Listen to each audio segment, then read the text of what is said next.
I've got good news and bad news. The good news is you can't mess up your Darkrai. The bad news is your Darkrai will never be what you want it to be. Happy screen time and thank you for subscribing for Pokemon Sleep Row Tomfoolery. Darkrai should be causing you zero stress. Zero. All roads lead to stress-free Darkrai building. Let me show you what I mean. This is the only question you need to answer. Are you a min-maxer? If you're not, then you can use Darkrai any way you want, stress-free. If you are, then you probably shouldn't be using Darkrai for a long time. You're going to need to catch a team of great Dark-type Pokemon, and what those Pokemon can bring to the table is going to determine what you need your Darkrai to be doing, what ingredients it's going to need to supplement that team, how much and how often you want it to be triggering its main skill, and until you have that full team ready to go, you should probably be running your better options. So,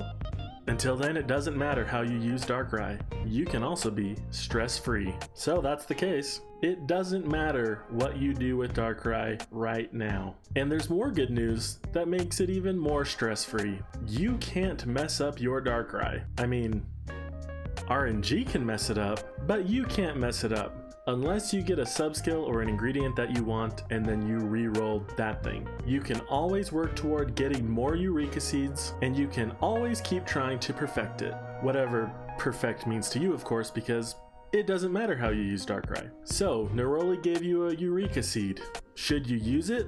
The only reason to use your, let's call it what it is, Darkrai Seed, right now is because you are already using Darkrai on your team and you want it to be better. If you're not already using Darkrai on your team, it doesn't matter if you use a Darkrai seed or not. On the other hand, the only reason to save your Darkrai seed is because you want to use your first seed later. You're going to use it eventually, so why not just use it now? That seed is also taking up a space in your precious bag inventory, so might as well get it out of here.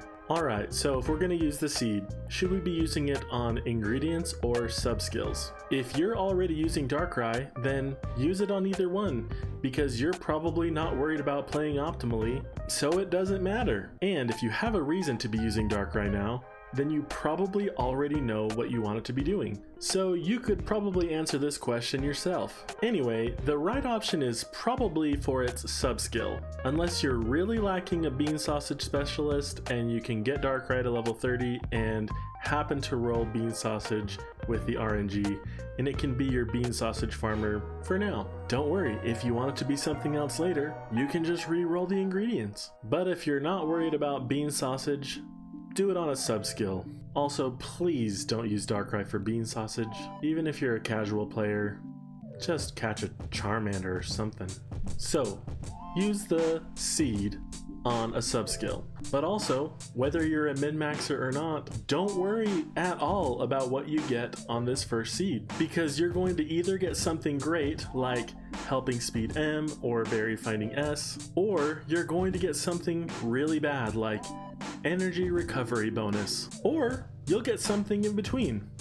Those are all the options. No matter what sub-skill you get for your level 10 slot, you're going to want to use your next seed, well, maybe on the ingredients, if you really can't find an ingredient specialist to cover an ingredient, and I mean like you really can't find one. Your next seed should go to sub-skill slot at level 25. This is because if you roll something great on that first one, you're going to want to keep it. And if you roll something that you don't want on that first one, well, you don't want to re-roll the first one and then roll that thing on the second one. You might as well roll the second one while it is off the list of eligible options. You would have to get extremely lucky to get everything you want on a Darkrai on your first try, and it's probably going to take you several months to do, even if that's the case. Unless they put some Master Biscuits in New Moon Day bundles. Realistically, it's going to take you the rest of your life to build a Darkrai exactly the way that you would want it. And remember, you can't mess it up because you can just keep re-rolling it.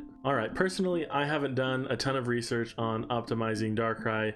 There are other more qualified people who can do that for you, but everything that I've read up on Reddit and on the Discord has me thinking that ultimately Darkrai is just a gimmick. Its purpose in this game is to get you to spend more points and more money on biscuits, and to give you FOMO that you should be focused on it. Realistically, if Darkrai is important to you, you should probably be saving up all of your sleep points to buy a master biscuit and use it every month on Darkrai. Personally, I will probably ignore Darkrai all the time unless it's able to show up hungry and I can drop a Poke Biscuit on it for that 10% chance at a mega hit. So in summary, use Darkrai if you want to. If you roll bad sub skills, just keep rolling them, and you have your entire life to get it exactly how you want, so don't worry about it. Let's do this again sometime. Happy researching.